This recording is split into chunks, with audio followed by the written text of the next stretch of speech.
তিনটি লক্ষণ দেখলে বুঝবেন লোকটি পরকীয়ায় লিপ্ত আছে।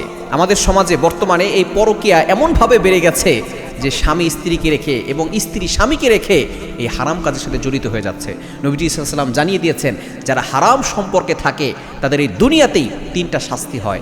এই তিনটা লক্ষণ যদি কারো ভিতরে দেখেন, মনে করবেন তার ভিতরে পরকীয়ার সমস্যা আছে। নাম্বার ওয়ান, এক নাম্বার হচ্ছে যারা পরকীয়া করে, হারাম কাজ করে, তাদের চেহারা দিন দিন নষ্ট হয়ে যায়। যদি কারো দেখেন যে চেহারার ভিতরে আস্তে আস্তে লাবণ্যতা নাই, চেহারার ভিতরে কোনো নূর নাই, চেহারা দেখলে কেমন যেন আগে একটা ভালো লাগা কাজ করতে এখন আর ভালো লাগা কাজ করে না, মনে করবেন যে সে গোপনে গুনাহ কাজ করছে, সে হারাম সম্পর্কের ভিতরে লিপ্ত আছে, এজন্য তার চেহারা নষ্ট হয়ে যাচ্ছে। নাম্বার টু, দ্বিতীয় নাম্বার হচ্ছে যদি কারো রিজিকের ভিতরে সংকীর্ণতা চলে আসে। যখন কোনো ব্যক্তি হারাম কাজ করে, নবী সাল্লাল্লাহু আলাইহি ওয়াসাল্লাম বলে দিয়েছেন, তখন তার ভিতরে রিজিকের সংকীর্ণতা চলে আসে, আস্তে আস্তে তার ভিতরে অভাব চলে আসে, আস্তে আস্তে তার ভিতরে দারিদ্রতা চলে আসে। সুতরাং দ্বিতীয় নম্বর লক্ষণ হচ্ছে যদি কারো রিজিকের ভিতরে সংকীর্ণতা চলে আসে, এটা হচ্ছে পরকীয়া যে সে আছে, এটার জন্য তার অন্যতম একটি লক্ষণ। এবং তিন নম্বর হচ্ছে তার আয়ু সংকীর্ণ হয়ে যাওয়া, অর্থাৎ তার হায়াত দিন দিন কমে যাওয়া।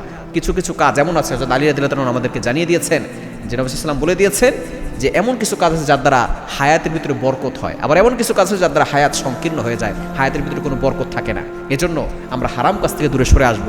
এই তিনটি লক্ষণ দেখলে আপনি বুঝে নেবেন যে লোকটি হারাম কাজের সাথে জড়িত আছে। এজন্য আসুন আমরা সকল হারাম কাজ থেকে দূরে সরে আসি, কারণ হারামের ভিতরে কোনো আরাম নাই, আল্লাহ তাআলা হালালের ভিতরে আরাম রেখেছে।